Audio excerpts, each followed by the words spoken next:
Persistence of vision नामक वैज्ञानिक सिद्धांत की खोज होते ही सिनेमा के जन्म के रास्ते खुल गए।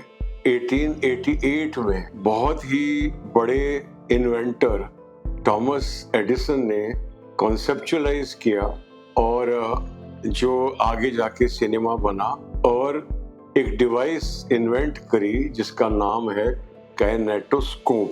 इसके साथ साथ उन्होंने एक और डिवाइस को इन्वेंट किया जिसका नाम रखा काइनेटोग्राफ, जो मोशन पिक्चर कैमरे का जो प्रिकर्सर है, जो उसका फोर रनर है।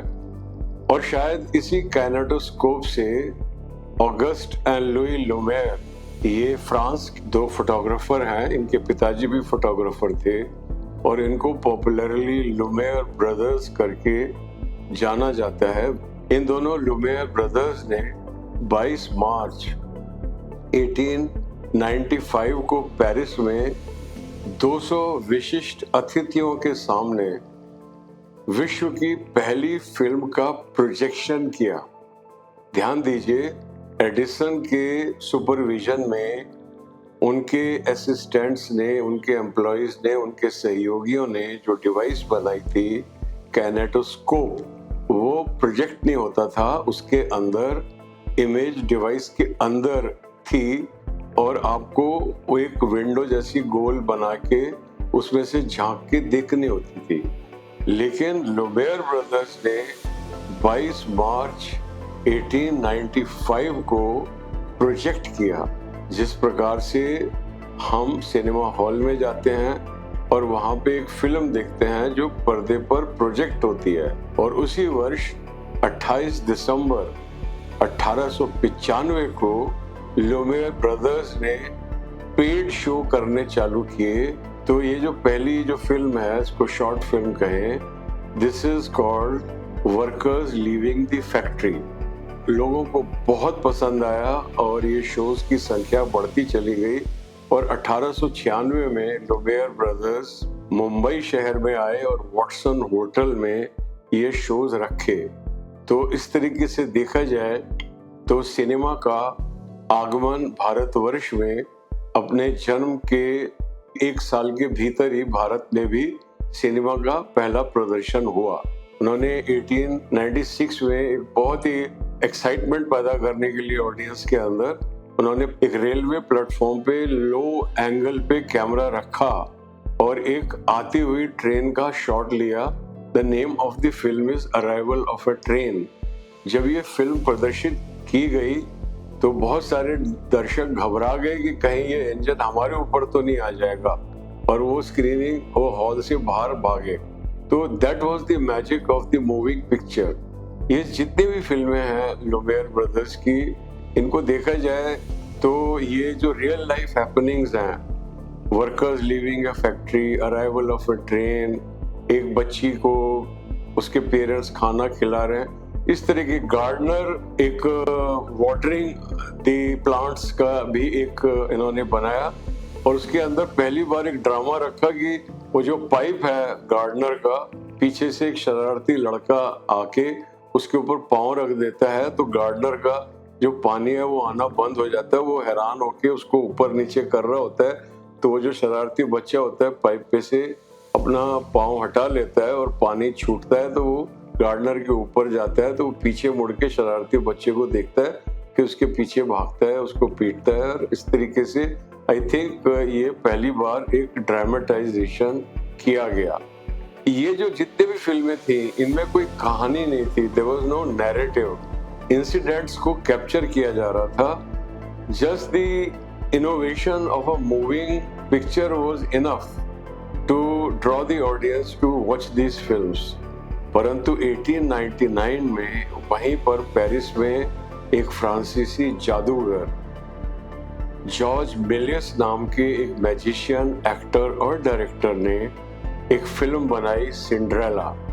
और ये लुमेयर ब्रदर्स की फिल्मों के टोटली ऑपोजिट है और उनसे ड्यूरेशन भी ज़्यादा है। उन्होंने सिंड्रेला नाम की एक लोकप्रिय कहानी आपने भी सुनी होगी।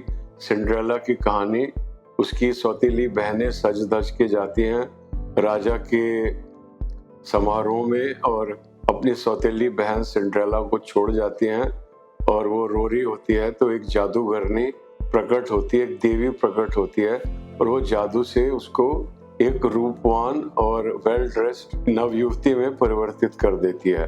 और एक पंपकिन होता है कद्दू, उस पे वो अपना मैजिक वैंड लगाती है तो वो रथ में परिवर्तित हो जाता है।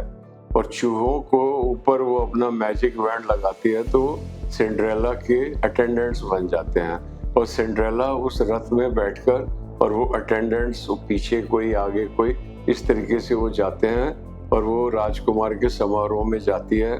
लेकिन उसको आदेश था कि वो 12 बजे वापस आ जाए वरना ये जादू खत्म हो जाएगा। तो वो 12 बजे वापस भाग के आती है और परंतु उसकी एक सैंडल वहां पे रह जाती है। तो राजकुमार उससे इतना मोहित हुआ कि वो उसकी तलाश में निकला वो सैंडल लेके, और वो सैंडल लेके उसके घर में भी आया और उसकी सौतेली बहनों ने वो सैंडल पहनने की कोशिश की परंतु उसके पाँव में नहीं आई, लेकिन सिंड्रेला के पाँव में वो सैंडल आ जाती है और इस तरीके से सिंड्रेला की शादी एक राजकुमार से हो जाती है। This is a pure fantasy as opposed to what Lumiere brothers were showing. Lumiere brothers were showing the objective reality of society. George Méliès, took the cinema to the next level by turning into an invention which could narrate stories. But this narration was very simple. यानी कि जिस तरीके से play होता है, play का एक act होता है, तो कैमरा रख दिया गया है फिक्स प्लेस पे, उसके सामने एक एक्ट चल रहा है और शायद तब तक चला होगा जब तक कैमरे की रील समाप्त नहीं हो गई होगी। फिर दूसरा एक्ट तैयार किया गया और इन दोनों एक्ट के बीच में एक टाइटल आता था उस जमाने में, जिसमें एक डिस्क्रिप्शन होती थी कि क्या होने वाला है, क्या हो चुका है, आगे क्या होगा। एक दर्शकों को समझाने के लिए एक लिखित में आता था। आज जब हम फिल्मों को देखते हैं तो उनमें बैकग्राउंड म्यूजिक डाल दिया गया है और वो टाइटल्स की जगह डिसॉल्व्स लगा दिए गए हैं। शायद ये डिसॉल्व्स जॉर्ज मेलिस ने स्वयं लगाए हों, वो उनकी, क्योंकि being a magician he also brought an element to cinema called trick photography, which is known today as VFX and CG, जिनको हम कंप्यूटर ग्राफिक्स के द्वारा VFX करते हैं। वो एनालॉगसली उस टाइम पे और जब उसका इजाद ही हुआ था, वो कैसे किया होगा इसके बारे में सिर्फ कल्पना की जा सकती है कि किस लेवल का जीनियस था ये बंदा। और फिर इसने 1902 में और एक फिल्म बनाई trip to moon, which is mind blowing. तो सिनेमा के अंदर जो दो प्रवृत्तियां हैं, एक रियलिज्म की और एक फैंटेसी की, ये दोनों के दोनों प्रवृत्तियां इसके जन्म के पहले ही दशक में प्रकट हो गई। देखते रहिए सिनेमाया।